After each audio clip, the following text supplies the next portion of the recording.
Olá, caro ouvinte! Comprar imóvel não é tão simples. Muitas vezes, o sonho da casa própria e o direito à moradia estão envolvidos. O patrimônio de toda uma vida, seja a compra do bem, seja no investimento em reformas, seja na mobília. Pode envolver ainda um grande investimento por parte das construtoras e incorporadoras.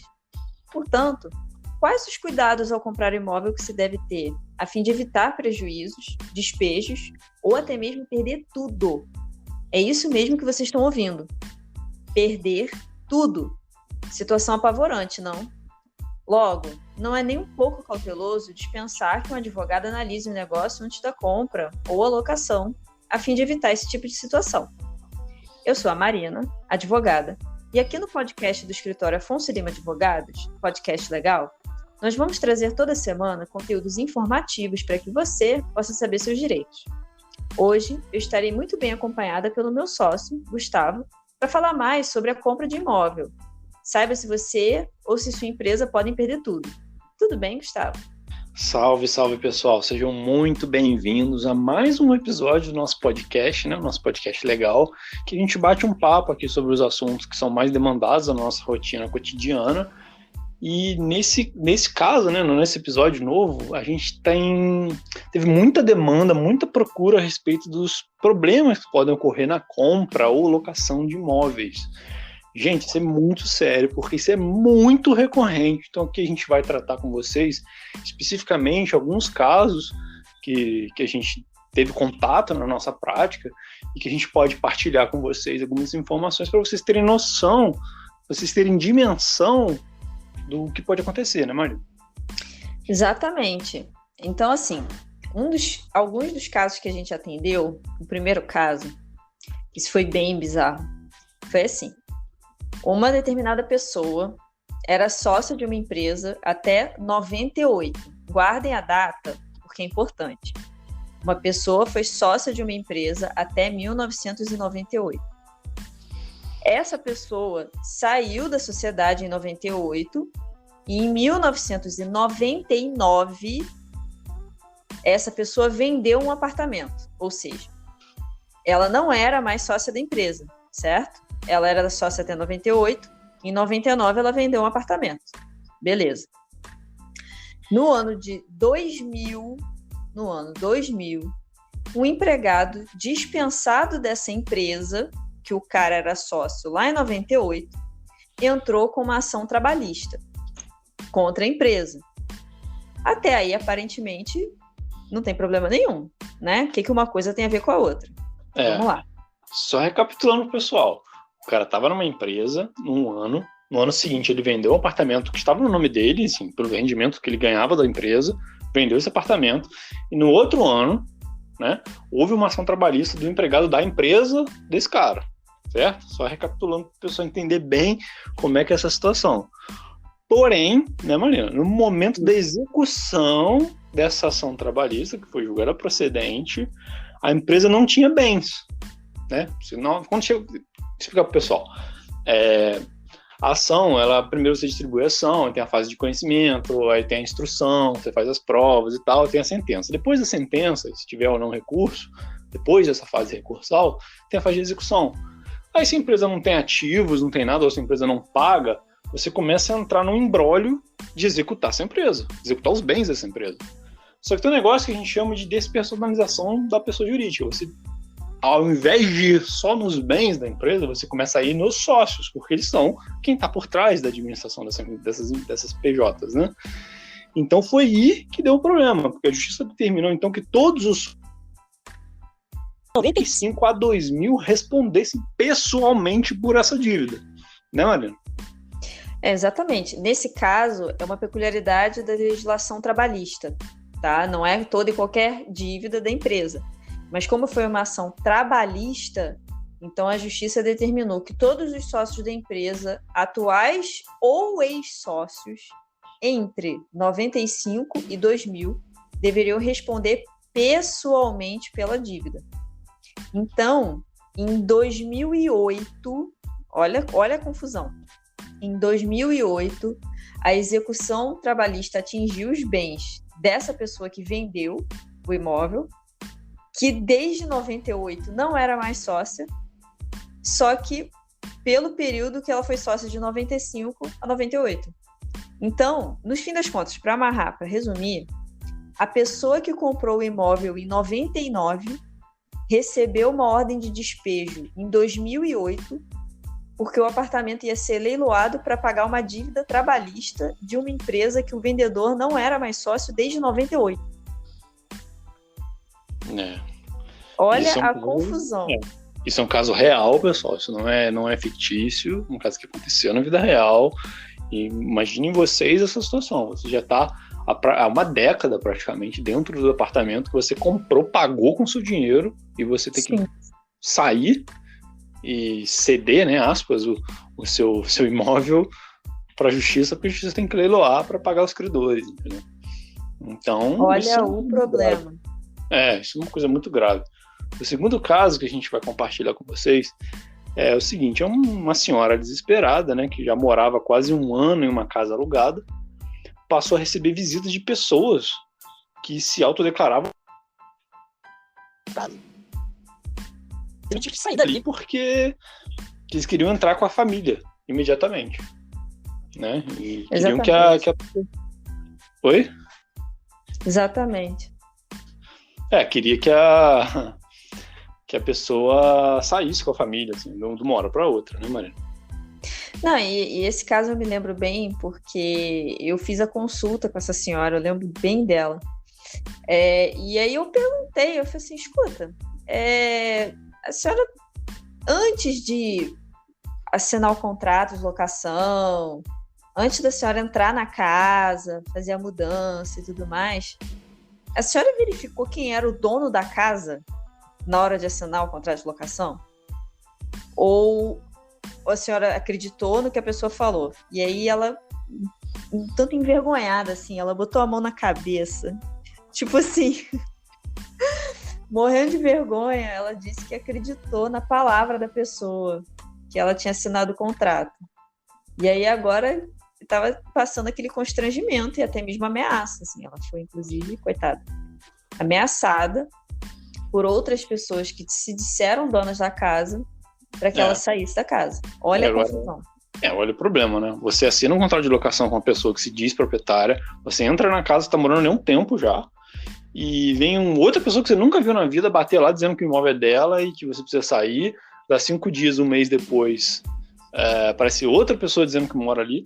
Nesse caso especificamente, o imóvel é irregular, então teoricamente não tem nenhum dono registrado do imóvel, então a situação é mais complicada ainda, né? Complica mais a situação, né? Ambas as situações elas ocorreram justamente por essa falta de orientação de um advogado antes da conclusão desses negócios, gente. É imprescindível você averiguar com quem que você está fazendo o negócio. Você não pode ser assinando qualquer papel de pão, qualquer contratinho de papelaria, qualquer coisa assim, sabe? É um imóvel, ainda mais quando é compra. Locação, talvez vocês possam até pensar em relativizar, porque assim, você não está comprando, você só vai morar por um tempo e tal. Mas pelo menos tem que saber quem é o dono, né? Exatamente, é o mínimo. Saber quem é o dono para você se certificar que você está fazendo negócio com a pessoa certa, né? Até porque não quer se despejar da noite pro dia, né? Isso pode acontecer, inclusive. Agora, mais grave do que isso é a questão da compra de imóvel. Você juntou dinheiro a vida inteira, muitas vezes, sabe? O sonho da casa própria é um negócio muito sério no Brasil. A gente tem um problema aqui imobiliário gravíssimo de moradia. As pessoas realmente não têm casa própria, poucas têm, que não sejam de herança. E você entra numa situação que você junta dinheiro a vida inteira, compra um imóvel sem se certificar que você está comprando um imóvel que não tem nenhuma pendência, ou, enfim, que não tem nenhuma execução no nome da pessoa. Aí é uma coisa que eu fico impressionada. As pessoas já têm internalizado de verificar a documentação quando compra carro.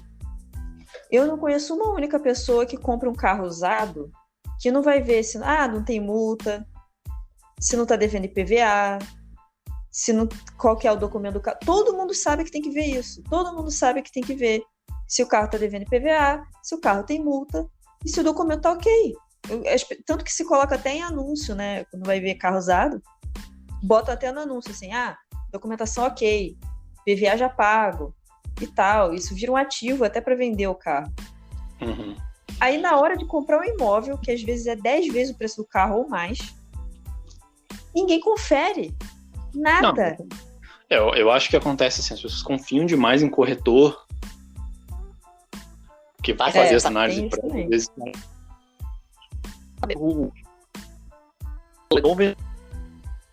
Ele quer te empurrar. Então, assim, quando ele chega oferecendo jurídico, os caras estão olhando o deles. Eles querem passar o imóvel adiante. Quem é responsável por fazer essa averiguação é você que está comprando. Não é o vendedor. Não é o vendedor que vai olhar a qualidade da camisa que você quer comprar. É você que tem que olhar. Não, peraí. É algodão, não é? Porque no final das contas é você que vai usar. Tanto que teve um caso também que ficou comigo aqui do escritório, que foi, no caso, a pessoa foi dirigente. E a gente salvou ela de uma rabuda. Né? A gente salvou ela de um problema. Contratou a gente justamente para fazer uma due diligence, né? Para a gente verificar a documentação do apartamento que ela estava querendo comprar. E aí o caso chegou assim. Não, olha só. O corretor falou que é imóvel de inventário. Aí eu, já caiu o quadrado já. Imóvel de inventário. Então, mas falaram lá que só faltava lá um papel. É sempre assim, né? Um papel. Faltava pegar um papel para fazer o inventário e aí transferir o apartamento para mim. Só que eles queriam que eu desse um sinal de R$50 mil justamente para pagar o inventário. Fazer o seguinte, deixa eu dar uma olhada na documentação. Tá bom. Aí a gente começou a fuçar. Gente, o imóvel tinha uma hipoteca constituída na década de 50. A instituição que financiou o imóvel e que tinha hipoteca não existe mais. Como é que vai fazer para tirar essa hipoteca do imóvel? E se a instituição que financiou não existe mais, como é que você faz? Ou você tem que entrar com o processo na justiça, ou você tem que achar quem sucedeu, aí começa o trabalho de pesquisa. Não existia condomínio irregular, que não tinha convenção registrada. Em suma, o imóvel estava cheio de problema. Estava tudo errado. O tal, aspas, papel que estava faltando é um negócio dificílimo de conseguir. E é o que o vendedor tentou repassar. Eles queriam um otário para pagar o imbróglio todo. Exatamente, um financiador. Entendeu? Só que, assim, a partir do momento que eles passam isso adiante, isso passa a ser um problema seu, do comprador. Então é muito importante que vocês verifiquem esse exemplo, essa correlação que a Marina fez entre a compra de carro e a compra de imóvel é perfeita. É perfeita, gente. Imagina vocês vão comprar um Maré Turbo 2.8 sem saber se o PVA dele está pago direitinho, sem saber quanto que ele consome na cidade. O famoso maré branco, né? Cruz, credo. Pois é, entendeu? Tem que dar uma olhada, gente. Tem que dar uma olhada. Por mais que você goste do Maré Turbo, olha se tá com documentação regular, olha se ele tá com PVA em dia, olha se tá tudo certo, olha se ele se ele frequenta oficinas para fazer revisão, enfim, coisas que vocês sabem fazer. Se o motor foi trocado. Exatamente. Se teve algum problema nele. No imóvel é a mesma coisa, gente. No imóvel a gente consegue ter acesso ao histórico do imóvel, tudo que envolve o imóvel, só que é um trabalho um pouco mais complicado do que um carro, né? Bem mais complicado que um carro. Envolve muita coisa e tudo, inclusive olhar o histórico do imóvel e o histórico das pessoas que se dizem proprietárias. Então é um caminho longo a ser feito, mas pense assim, é um dinheiro que você juntou às vezes a vida toda. E mesmo que você seja uma pessoa que tem bastante dinheiro, bastante... não é um dinheiro que você quer jogar fora. Vamos combinar? Um imóvel é um ativo muito interessante que às vezes você vai deixar para os seus filhos, para os seus netos, enfim, para sua família. E então todo cuidado é pouco, né? E pra gente falar que qual que é a importância de contratar um advogado especialista para analisar os documentos para comprar um imóvel. Para vocês terem uma ideia, a nossa checklist, a nossa lista básica, vamos dizer assim, básica, para começar a conversa, são 14 documentos. 14 documentos. Para começar. Então, se o corretor te vem oferecendo um documento, faltam 13. Os básicos. Porque dependendo do problema, que nem esse caso, esse terceiro caso que a gente falou para vocês, não é só não envolve só esses 14 documentos, envolve mais coisa, porque é mais complicado, é mais peculiar, tem hipoteca, tem um monte de coisa, né? Porque, assim, pode acontecer necessidade de regularização de imóvel. A gente também tem um problema crônico do Brasil de regularização fundiária, né? Tem muito posseiro, tem muita comercialização de imóvel que não tem matrícula, ou seja, não tem registro efetivo. Como a gente explicou no nosso conteúdo sobre quem é um proprietário de um imóvel, como descobrir quem é um proprietário de um imóvel, a gente vai deixar na descrição, no YouTube vai para o card. Uma coisa é o cara que é dono, outra coisa é o cara que é posseiro. Então, se você está adquirindo um imóvel, você é só um posseiro, você não é proprietário. Você só está sucedendo a posse dele, você é o posseiro 2.0. E se você vender isso, você vai vender para um posseiro 3.0. Ninguém é proprietário. Tem diferença entre posse e propriedade no direito. Exatamente. E vai ter gente que não vai querer ser posseiro 3.0 e aí você vai ficar com o pepino na mão. Olha o problema. Então, essa quantidade de documentos, é muito difícil que um leigo consiga analisar todos esses documentos e mensurar quais são todos os riscos envolvidos no negócio. E falar aqui que não é qualquer advogado que consegue olhar isso não, tá? Porque já vi advogado comendo mosca, já vi advogado deixando passar vendedor que estava com débito na Receita Federal. Mas é certidão positiva com efeitos de negativos. Não, mas como é que está esse crédito? A pessoa pagou? Não pagou? Gente, vocês têm que entender o seguinte: o direito imobiliário ele tem inserido dentro de direitos reais, que é uma matéria que a gente tem em direito civil, só que é muito específico, assim, é uma matéria muito difícil, muito técnica, muito específica. E geralmente mal ensinada na faculdade.